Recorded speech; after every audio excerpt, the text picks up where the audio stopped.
প্রবাসীরা আপনার বেশি টাকা ইনকাম করতে পারে না, পূর্বের প্রবাসীরা প্রচুর টাকা ইনকাম করছে। হাতে গোনা 20 জন প্রবাসী ভালো একটা অবস্থানে আছে। আপনার ওমানের গত বছরগুলা দেখুন, বিগত বছরগুলাতে অধিকাংশ মানুষের কাজ নাই, ফিরে ভিসায় এসে বসে আছে, বেকারত্ব জীবন কাটাচ্ছে।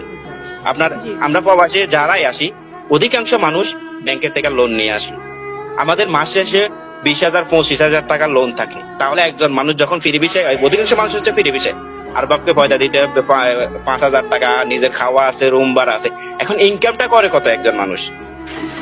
ইনকামটা করে কত? এই জিনিসটা সবাই প্রতিটা মানুষ আছে যে নিজে কিছু টাকা ইনকাম করব, স্বাবলম্বী হওয়ার জন্য, স্বাবলম্বী হব, আমার ফ্যামিলিকে ভালো রাখবো, আমি নিজে ভালো কিছু করবো।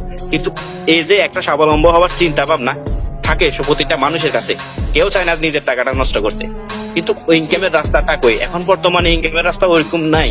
প্রতিটা দেশে হাতে গোনা 25 জন মানুষ ভালো আছে, 100 ভিতরে 75 জন মানুষের কষ্টে আছে। 50 জন মানুষের টুকটাক কাজ করে ইনকাম করে চলতেছে, 25 জন মানুষের টোটালি কাজ নাই।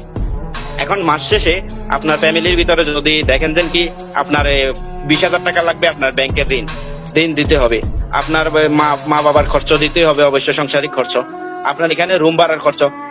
কতজন মানুষ আপনি বলতে পারবেন 50,000 টাকা মাসে ইনকাম করতে পারে? মাসে একজন মানুষের এখন এগুলো হিসাব করলে একজন মানুষের মিনিমাম 50,000 টাকা বেতন হওয়া দরকার। কিন্তু 50,000 টাকা তো বেতন পান না। কেউ খাওয়া থাকা দিয়ে 20,000 25,000 টাকা 30,000 টাকা ইনকাম করতে ওর কষ্ট হয়ে যাচ্ছে। এই হচ্ছে যে কি সমস্যা বাংলাদেশের মানুষের। আমরা আবেগের বসে আমরা প্রবাসে আসি, কিন্তু প্রবাসে এক একজন বছরকে বছর সময় দিয়ে যাচ্ছি, কষ্ট করতেছি, পরিশ্রম করতেছি ফ্যামিলিকে ভালো রাখার জন্য। কিন্তু আমরা ওই ফ্যামিলি আমাদেরকে, আপনি যতই দিবেন ফ্যামিলি আপনাকে বিশ্বাস করবে না, বলবে যে না ও এক্সট্রা কিছু রাখছে। ওই যে ফুডের মানুষের কাছে চিন্তা ভাবনা দেন, ওরা তো আলাদা করে কিছু রাখে, পরবর্তীতে গিয়ে অনেকজন আছে দেখা যায় যে বাড়ি করতেছে, গাড়ি করতেছে বা কিছু করতেছে, কিন্তু সবার দ্বারা তো সবকিছু সম্ভব হয় না।